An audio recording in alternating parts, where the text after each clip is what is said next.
Morning students.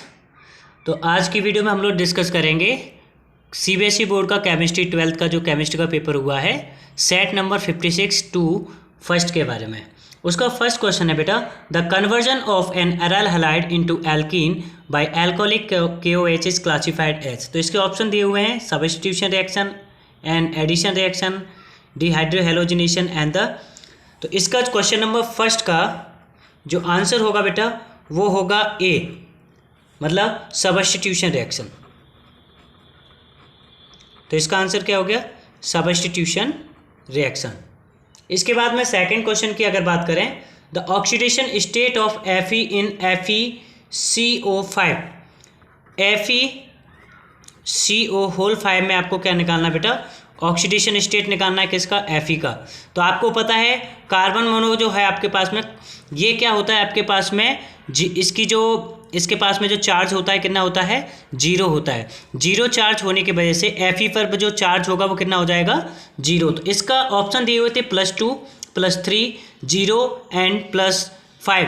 तो इसका option number B जो दिया हुआ कितना? 0। इसका आंसर क्या होगा आपके पास में? 0। बात करते हैं क्वेश्चन नंबर 3 का। सेक्शन ए में क्वेश्चन नंबर 3 है, among the following which is the strongest base. तो पहले आपको दिया हुआ है एनिलिन, दूसरा आपको दिया हुआ है बेटा CH3 बेंजीन एनिलिन, आपको मिथाइल एनिलिन दिया हुआ है आपके पास में। तो इसका जो आंसर होगा वो आंसर होगा आपके पास में ऑप्शन सी, मतलब बेंजीन पर आपके पास में जो मिथाइल अमाइन है ये क्या होगा? इसका सही आंसर होगा। क्यों होगा बेटा? तो इसका आंसर हो जाएगा due two plus inductive effect. Plus inductive effect होने की वजह से ये क्या होगा आपके पास में? आंसर नंबर 3 इसका क्या होगा? सही होगा। ठीक है, नेक्स्ट बात करते हैं क्वेश्चन नंबर 4 की।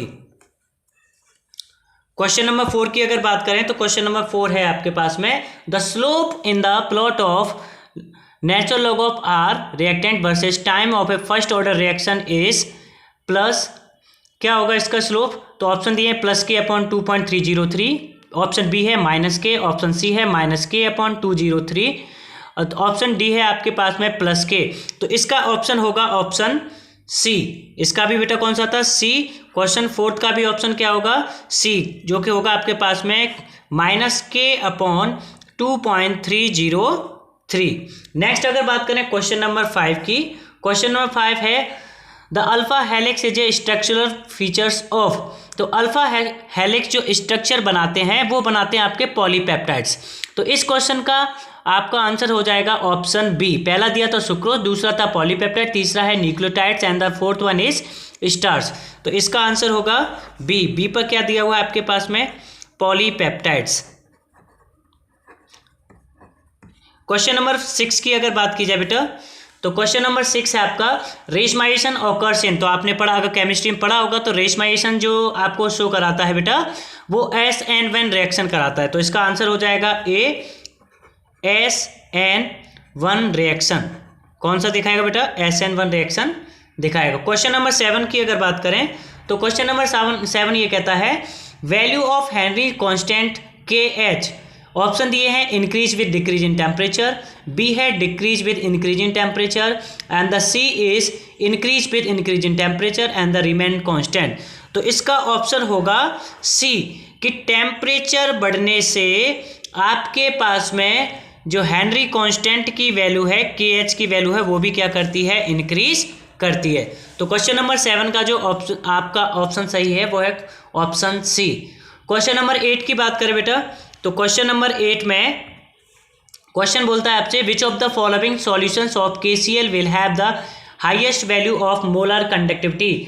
तो इसका देखिए मोलर कंडक्टिविटी में जो ऑप्शन दिए हुए हैं 0.0 molar, 1 molar, 0.5 molar and the 0.1 molar.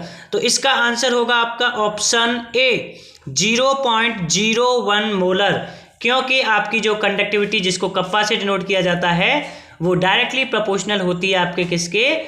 Molarity के। अब मोलरिटी के कांस्टेंट होने की वजह से बेटा ये जो वैल्यू होगी क्या करेगी? आपके पास में ज़्यादा वैल्यू मोलर कंडक्टिविटी की शो करेगी। नेक्स्ट बात करते हैं क्वेश्चन नंबर 9 की। अगर क्वेश्चन नंबर 9 की बात की जाए, which of the following reactions are feasible तो आपके पास में ए में दिया हुआ है CH3 CH2 Br plus Na plus O negative CH3 का होल थ्राइस। तो इसका आंसर हो जाएगा बेटा सी, बोथ A एंड B। बात करते हैं क्वेश्चन नंबर 10 की। क्वेश्चन नंबर 10 कहता है आपसे which of the following is most reactive in nucleophilic addition reaction. तो आपके पास में न्यूक्लियोफिलिक एडिशन रिएक्शन में जो सबसे ज़्यादा रिएक्टिव होगा बेटा वो होगा आपके पास में जिसमें एल्डिहाइड ग्रुप मौजूद है, दैट मीन्स ऑप्शन बी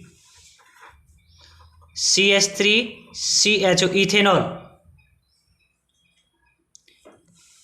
इसका क्या होगा? इथेनॉल। नेक्स्ट बात करते हैं क्वेश्चन नंबर 11 की। विच of the following does not give aldol condensation reaction. तो एल्डोल कंडेंसेशन रिएक्शन आपका फॉर्मल्डिहाइड नहीं शो कराता है। तो फॉर्मल्डिहाइड शो नहीं कराता तो फॉर्मल्डिहाइड में देखिए आपके पास में जो इसका ऑप्शन हो जाएगा वो हो जाएगा बेटा, चलिए इस क्वेश्चन के बारे में बाद में बात करते हैं, पहले बात करते हैं हम लोग क्वेश्चन नंबर 12 के बारे में। क्वेश्चन नंबर 12 का अगर देखा जाए तो क्वेश्चन नंबर 12 बोलता है for the reaction 3A2B rate of reaction plus dB/dt is equal to. तो आपको पता होना चाहिए रिएक्शन दिया है 3A, आपको रिएक्शन दिया है 3A किस में चेंज हो रहा है 2B में। तो रेट का फॉर्मूला क्या होता है आपके पास में -1/3 d/dt इज इक्वल टू क्या हो जाएगा -1/2 dB/dt। जब इसको सॉल्व करोगे तो प्लस dB/dt जो आपके पास में निकल के आ गया वो आएगा -2/3 dA/dt। तो ये इसका आंसर कौन सा हो जाएगा आपके पास में? इसका आंसर हो जाएगा बेटा आपके पास में ऑप्शन बी। तो 12th का कौन सा आंसर है आपके पास में? Option B.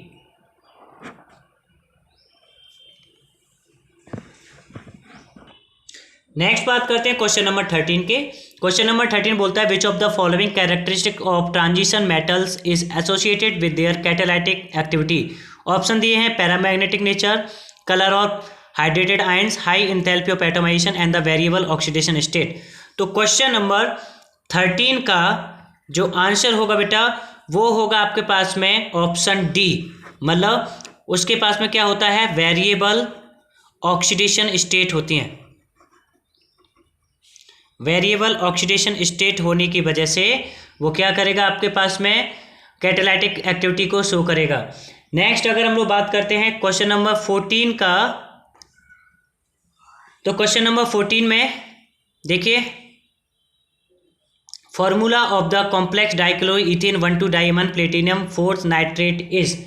तो इसका जो फॉर्मूला होगा बेटा वो होगा आपके पास में ऑप्शन बी। क्वेश्चन नंबर 14 का जो फॉर्मूला है बेटा वो ऑप्शन बी है, मतलब PtCl2 इथेन 1,2-डाइअमाइन एंड NO3 का होल ट्वाइस, ये हो जाएगा इसका फॉर्मूला। अब बात करते हैं असर्शन और रीजन्स की। असर्शन और रीजन्स में क्वेश्चन नंबर 15 की बात किया जाए तो क्वेश्चन नंबर 15 आपसे बोलता है असर्शन है osmotic pressure is a colligative property, बिल्कुल सही है। आपके पास में रीजन है osmotic pressure is a proportional to the molality, बिल्कुल सही है बेटा। असर्शन भी सही है, रीजन भी सही है। और जो आपका रीजन है वो असर्शन की क्या करता है, बिल्कुल एग्जैक्ट एक्सप्लेनेशन को क्या करा रहा है बेटा, शो करा रहा है। इस क्योंकि कॉलिगेटिव प्रॉपर्टी में मोलैलिटी का काम होता है और यहाँ पे ऑस्मैटिक प्रेशर दोनों में ही बात की जा रही है। तो इसका जो आंसर होगा बेटा वो हो जाएगा आपका ए, assertion is true and reason is true and the reason is the correct explanation of the assertion। Question number 16 की बात करें, क्वेश्चन नंबर 16 में आपके पास में assertion दिया हुआ है conductivity decrease with decrease in the concentration of the electrolyte. वो कह रहा है कि कंडक्टिविटी जो होती है वो डिक्रीज करती है कंसंट्रेशन के साथ में। तो बिल्कुल सही है, जैसे जैसे कंसंट्रेशन डिक्रीज होता जाएगा आपके पास में उसका जो कंडक्टिविटी है वो भी डिक्रीज होता जाएगा। उसका रीजन बोलता है number of ions per unit volume that carry the current in a solution decrease on dilution. तो करंट डाइल्यूशन होने पर डिक्रीज होगा, number of ions per unit volume decrease होंगे। बिल्कुल गलत। इसका मतलब क्या हुआ आपके पास में, असर्शन तो सही है बट रीजन क्या है इसका बेटा, गलत है। तो इसका ऑप्शन क्या हो जाएगा आपके पास में, सी। क्वेश्चन नंबर 17 की बात करते बेटा। क्वेश्चन नंबर 17 बोलता है आपसे, असर्शन है copper is non transitional element. बिल्कुल सही है, हम लोग जानते हैं कि कॉपर जो होता है नॉन ट्रांजिशनल एलिमेंट होता है। क्यों होता है, क्योंकि इसके पास में कंप्लीटली फिल्ड डी ऑर्बिटल होती है इसकी ग्राउंड स्टेट में। तो ये इसका रीजन भी यही कह रहा है, copper has the completely filled D orbital in its ground state. तो इसका ऑप्शन हो जाएगा आपके पास में ए, क्योंकि असर्शन भी सही है, रीजन भी सही है, और रीजन जो है असर्शन का करेक्ट एक्सप्लेनेशन है। नेक्स्ट बात करते हैं क्वेश्चन नंबर 18 का। तो क्वेश्चन नंबर 18 का जो असर्शन बोलता है वो है आपके पास में, nucleophilic substitution of iodoethane is easier than the chloroethane. बिल्कुल सही है, क्योंकि आइडोइथेन में क्या होता है आपके पास में, आयोडीन जो है आसानी से आपके पास में आयंस दे देता है, क्लोरोइथेन इतनी जल्दी नहीं देता। रीजन बोल रहा है bond enthalpy of Ci bond is less than the CCl bond. तो बिल्कुल सही है बेटा, बॉन्ड एंथैल्पी कम होगी क्योंकि Ci का साइज बढ़ जाएगा, बॉन्ड लेंथ का साइज बढ़ जाएगा, और बॉन्ड लेंथ का साइज बढ़ने की वजह से उसको कम एनर्जी की जरूरत पड़ेगी।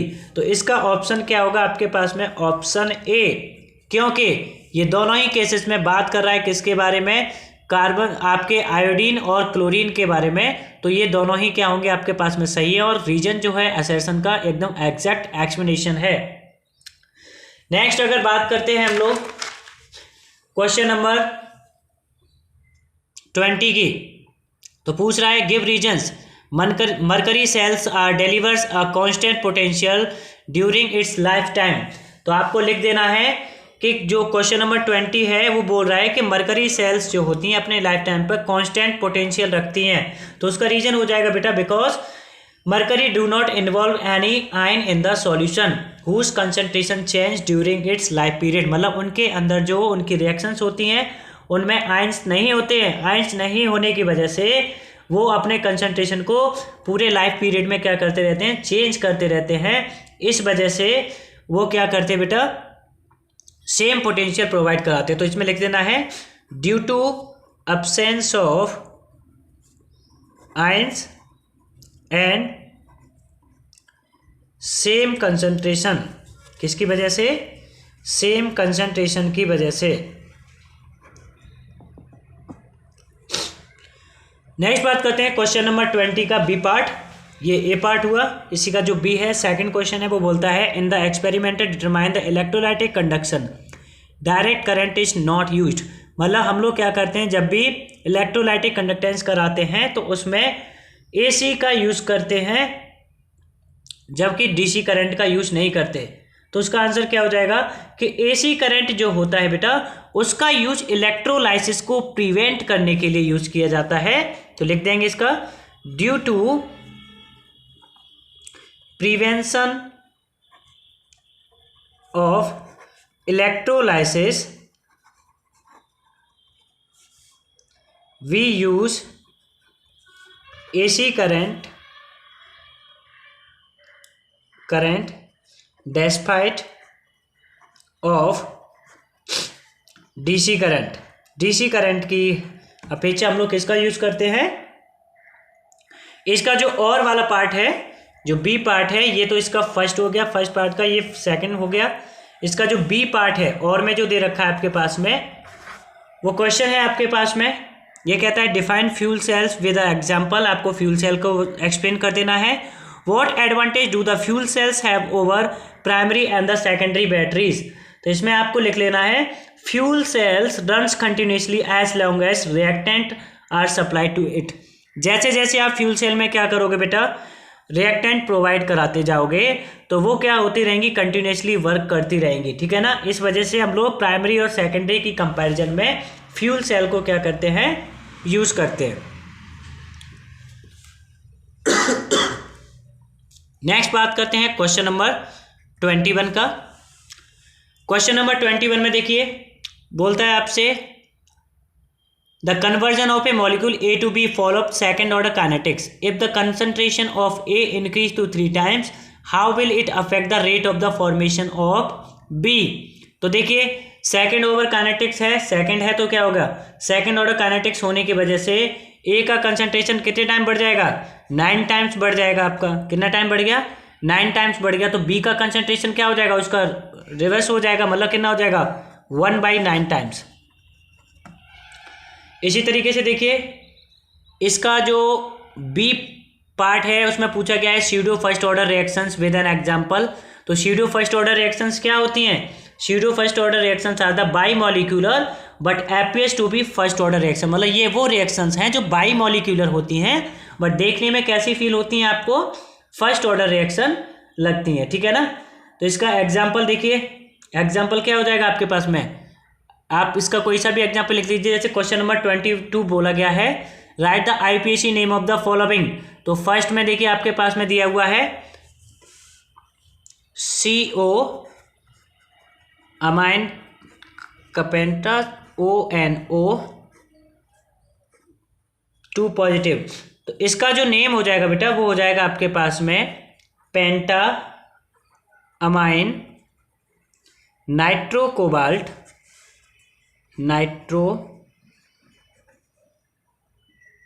कोबाल्ट। अब इसमें ऑक्सीडेशन स्टेट जो निकलेगी वो कितनी निकलेगी, 3rd। और बाद में क्या यूज हो जाएगा आपके पास में, क्लोराइड। ये हुआ फर्स्ट, किसका है बेटा, क्वेश्चन नंबर 22 का।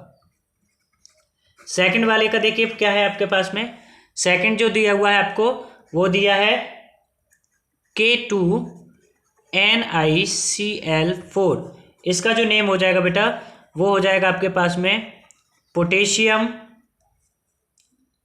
टेट्रा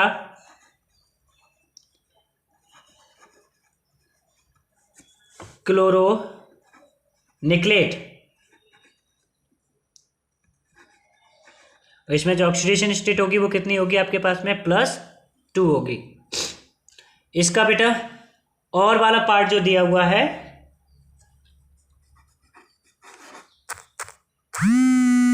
और वाले पार्ट में देखिए, और वाले पार्ट में आपसे बोला गया है, क्वेश्चन है what is the chelate compounds. Chelate compounds क्या होते हैं, तो कीलेट कंपाउंड्स की डेफिनेशन लिख देनी है आपको। सेकंड आपसे पूछा गया है हेट्रोलेप्टिक कॉम्प्लेक्स कौन से होते हैं। हेट्रोलेप्टिक कॉम्प्लेक्स कौन से होते हैं आपके पास में, ऐसे कोऑर्डिनेशन कंपाउंड्स जिनके पास में एक या फिर एक से अधिक टाइप के लिगेंड्स मौजूद होते हैं। जब एक के पास में एक से अधिक तरीके के लिगेंड्स मौजूद होंगे तो उसको बोला जाता है आपके पास में क्या, हेट्रोलेप्टिक कंपाउंड्स।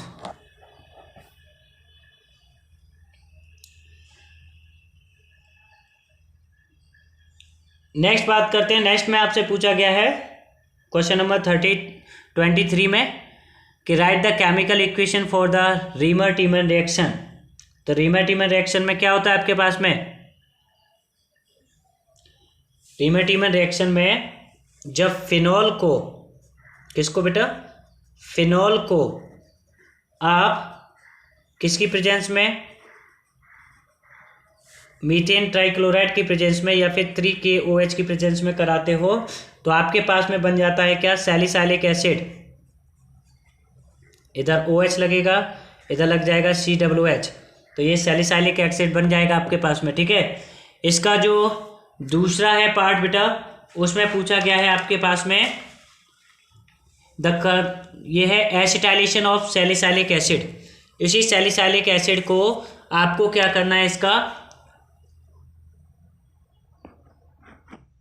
तो देखिए सैलिसाइलिक एसिड का आपको क्या कराना है, एसिटाइलेशन कराना है। तो देखिए सैलिसाइलिक एसिड का फॉर्मूला, इधर OH इधर COOH, इसको क्या करोगे आप लोग, C double bond O CH3 इधर O इधर C double bond O CH3 के साथ में जब भी करा दोगे बेटा तो आपके पास में बन जाएगा एसिटाइल सैलिसाइलिक एसिड और साथ में बनेगा एसिटिक एसिड। तो देखिए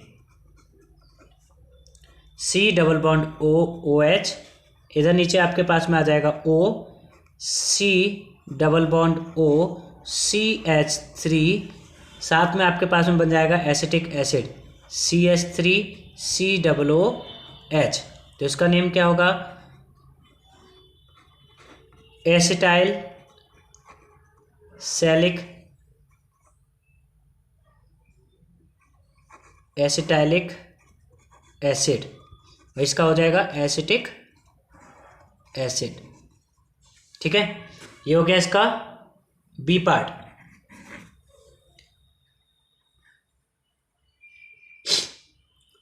नेक्स्ट क्वेश्चन पे चलते हैं बेटा। ये है आपके पास में बेटा question number 25, write two differences between DNA and RNA. तो आपको पता है डीएनए जो होता है आपके पास में, उसमें ग्वानाइन की जगह क्या होता है आपके पास में, उसमें एटीसीजी होते हैं आपके पास में बेसिस। इसमें क्या होता है आपके पास में एटीसीयू यूरासिल होता है उसके प्लेस पे, ठीक है ना। और डीएनए जो होता है रेप्लिकेशन का काम करता है, आरएनए का काम क्या होता है आपके पास में। नेक्स्ट क्वेश्चन नंबर हम लोग बात करते हैं बेटा किसका, 30 का। 30 में आपसे पूछा गया है कि draw the geometrical isomerism of CO ethane 1 2 डायमन Cl2 2 positive. तो इसका क्या होगा, आप लोग क्या करेंगे बेटा, इसका ऑप्टिकल मिरर इमेज बना के इसमें ट्रांस और सिस इमेज क्या कर दोगे आप, इसका फॉर्मेशन कर देना। ठीक है, is it optically active and why. तो ये ऑप्टिकली एक्टिव नहीं होता है। क्यों नहीं होता है ऑप्टिकली एक्टिव, तो मैं आपको इसका डायग्राम बना के दिखाता हूँ। देखिए, कोबाल्ट इधर क्लोरीन इधर क्लोरीन, ठीक है।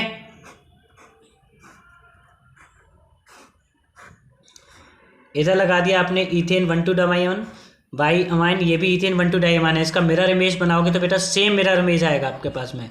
इधर भी Cl, इधर भी Cl, इधर आपके पास में En लग गया इथेन 1 2 डाइमाइन। इधर भी देखिए आपके पास में क्या होगा, En लग जाएगा इथेन 1 2 डाइमाइन। तो जो ज्योमेट्री इधर थी वही ज्योमेट्री इधर है, तो ये आपके पास में ऑप्टिकली एक्टिव नहीं बनाते, ठीक है ना। इसके बाद में ये पूछा गया है राइट द हाइब्रिडाइजेशन, पूछा गया है आपसे कि हाइब्रिडाइजेशन क्या होगा COF6 3 नेगेटिव में। तो देखिए इसमें हाइब्रिडाइजेशन पूछा गया है, तो ये 1 मार्क्स में है। तो आप इसका सिंपल सा हाइब्रिडाइजेशन लिखोगे कि ये हाई स्पिन कॉम्प्लेक्स होने की वजह से sp3d2 हाइब्रिडाइजेशन को क्या करेगा, शो करेगा।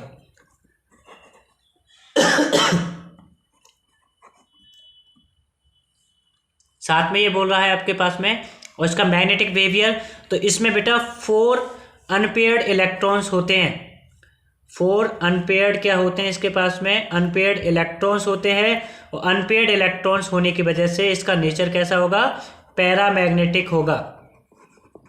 इसका नेचर जो होगा वो कैसा होगा आपके पास में, पैरामैग्नेटिक होगा। ठीक है,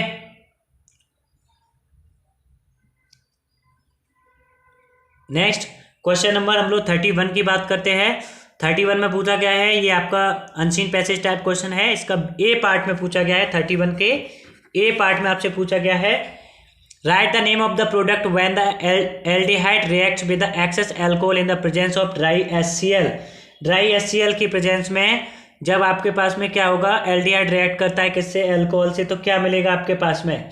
तो देखिए आपने कोई भी क्या ले लिया, एल्डिहाइड ले लिया। सपोज आपने CH3CHO ले लिया, इसको C2H5OH के साथ में आप क्या करा रहे हो, रिएक्शन करा रहे हो किसकी प्रेजेंस में, ड्राई HCl गैस की प्रेजेंस में। तो ये आपके पास में हेमी एसिटाइल बनाता है। हेमी एसिटाइल बनाने का मतलब क्या हुआ, CH3CHO C2H5 होल ट्वाइस। तो क्या बना लेगा बेटा, ये आपके पास में हेमी एसिटाइल बना लेगा। ठीक है, इसका सेकंड पार्ट है, ये बी पार्ट आपसे बोलता है कि why carboxylic acid is a strong acid than phenol. तो देखिए, तो इसका आंसर हो जाएगा due to resonance in carboxylic group the negative charge is at the more electronegative atom. तो कार्बोक्सिलिक एटम में मौजूद आपके पास में जो ऑक्सीजन है उस पर क्या होता है आपके पास में, नेगेटिव चार्ज होने की वजह से ये क्या करता है आपके पास में, स्ट्रॉन्ग एसिड की तरह से क्या करता है, रिएक्ट करता है। किसकी वजह से, जब ये क्या बनाएगा आपके पास में, रेजोनेंस स्ट्रक्चर्स बनाएगा। क्या बनाएगा आपके पास में, रेजोनेंस स्ट्रक्चर्स बनाएगा। ठीक है, अब चलते हैं सेक्शन सी पर, सेक्शन ई पर, not section C, section E की अगर बात किया जाए बेटा, तो सेक्शन ई का क्वेश्चन नंबर 33, क्वेश्चन नंबर 33 आपसे बोलता है, ये भी अनसीन पैसेज टाइप क्वेश्चन है। उसका जो फर्स्ट दिया हुआ है question, the penta acetate, sorry question number 33 है, अकाउंट द फॉलोइंग, ये बोल रहा है standard E naught value of Mn3 positive Mn2 positive couple is more positive than the Cr3 positive and Cr2।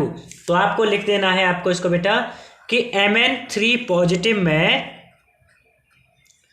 ये एक आयन को रिसीव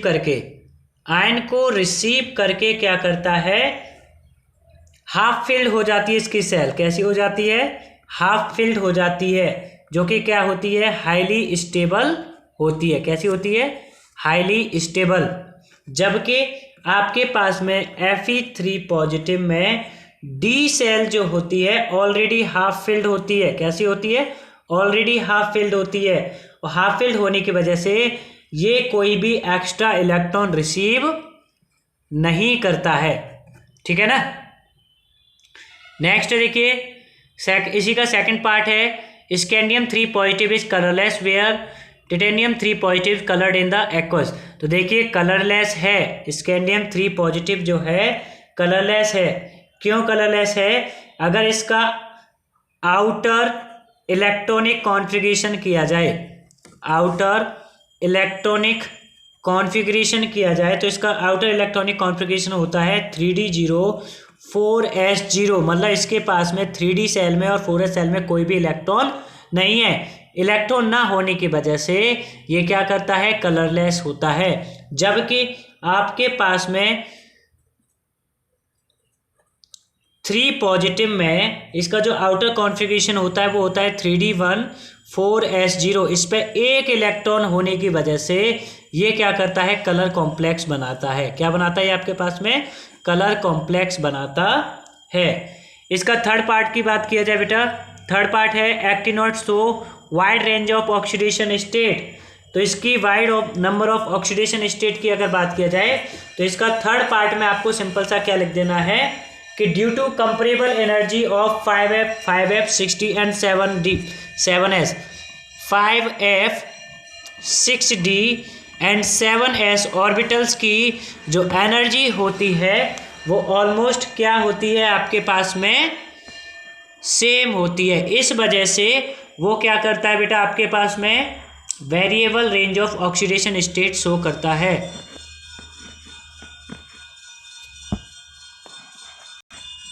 देखिए इसका और वाला पार्ट जो है इसमें दिया हुआ है, जो बी है उसका जो फर्स्ट है बेटा, account the following transition metals form alloy. तो ट्रांजिशन मेटल्स जो होते हैं अलॉय क्यों बनाते हैं? क्योंकि उनका जो साइज होता है वो ऑलमोस्ट क्या होता है, सिमिलर। क्या होता है? सिमिलर होता है। इस वजह से वो क्रिस्टल लैटिस में क्या होते हैं बेटा, आसानी से बैठ जाते हैं, सेट हो जाते हैं। और क्रिस्टल लैटिस में आसानी से सेट होने की वजह से वो क्या करते हैं बेटा, आपके पास में अलॉयस का फॉर्मेशन करते हैं। इसका सेकंड पार्ट देखिए, सेकंड पार्ट है आपके पास में Ce4 positive is a strong oxidising agent. तो क्यों होता है ये स्ट्रॉन्ग ऑक्सीडाइजिंग एजेंट? क्योंकि ये एक इलेक्ट्रॉन रिसीव करके +4 ऑक्सीडेशन स्टेट से किस में बदल जाता है, +3 में बदल जाता है। इस वजह से ये किसकी तरह वर्क करता है, स्ट्रॉन्ग ऑक्सीडाइजिंग एजेंट की तरह वर्क करता है। अगर इसका देखिए बेटा, ये कहता है right one similarity and the one difference between the chemistry of the lanthanoids and actinoids. तो लैंथेनॉइड्स और एक्टिनॉइड्स में क्या सिमिलरिटी है? सिमिलरिटी यही हो जाएगा कि वो सभी दोनों के दोनों किससे बिलोंग करते हैं, एफ ब्लॉक से बिलोंग करते हैं। और दूसरा इसका डिफरेंस क्या हो जाएगा आपके पास में, लैंथेनॉइड आपके पास में और एक्टिनॉइड कॉन्ट्रैक्शन जो होता है बेटा, दोनों में किस किस वजह से होता है, उसमें 5d की वजह से होता है, इसमें 6d की वजह से होता है। ठीक है ना। इसका थर्ड पार्ट जो दिया हुआ है, थर्ड पार्ट आपसे पूछता है, वो कहता है complete the following ionic reaction. आपको आयनिक रिएक्शन दिया है Cr2O7 2 negative plus twice of OH negative. इसको कंप्लीट करोगे तो आपके पास में बन जाएगा twice of CrO4 2 negative plus H2O। ये आपके पास में क्या हो जाएगा, बन जाएगा। ठीक है ना बेटा। ठीक है, इसके बाद में ठीक है, तो हम लोग पार्ट फर्स्ट में इतना ही डिस्कस करते हैं। आई थिंक आप लोगों का आज का पेपर बहुत अच्छा गया होगा। सॉल्यूशन देखने के बाद में आप में बहुत ज़्यादा कॉन्फिडेंस आया होगा। तो क्या करना है आपको, नेक्स्ट फिजिक्स के लिए क्या करना है आपको, मेहनत करना है। ठीक है, तब तक के लिए बाय।